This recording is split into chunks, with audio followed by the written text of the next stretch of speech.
back home in the BBC, I'm a TV producer. I run teams of people that make science programs mainly.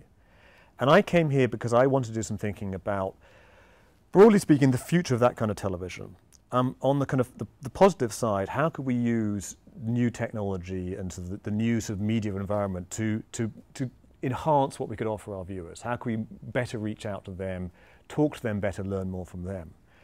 On a sort of glass half empty approach, there is a problem for program makers like me, which is that increasingly younger people don't consume content, don't consume information in the way that I make it. They just don't watch long-form, non-fiction, fact-based programs anymore. I don't know, anecdotally, any kind of 13-year-olds that sit down and watch an hour's worth of television.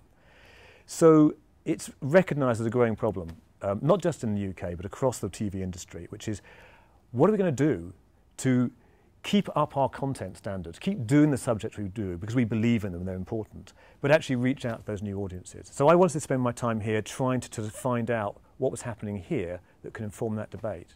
I felt what I'd get out of Silicon Valley was not the concrete practical answers. I think that's up for me and my colleagues to kind of apply this, but I thought I want to find out what people here are thinking about. What do they see as the direction of this debate about information and knowledge? Because that's really what I think we're dealing with.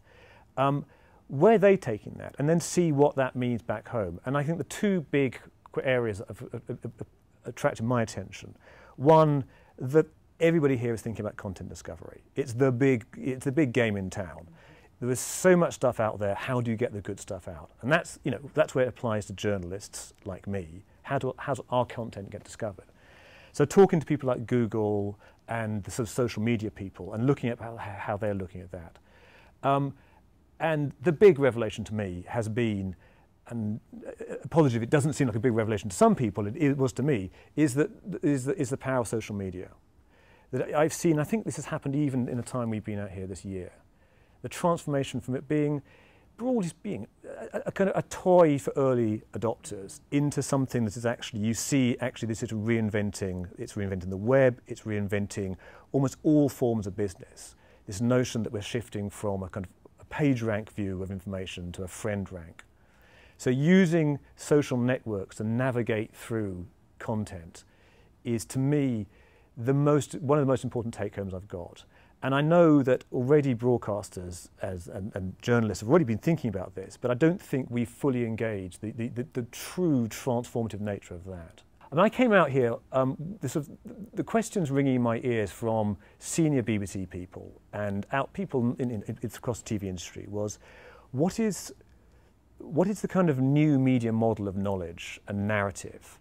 You know, we are moving from the linear to the non-linear world, and TV, by its nature, is a linear medium. That's how we tell stories. And we're used to telling stories that way. That's not what works online, and that's not what works for this audience, this missing audience.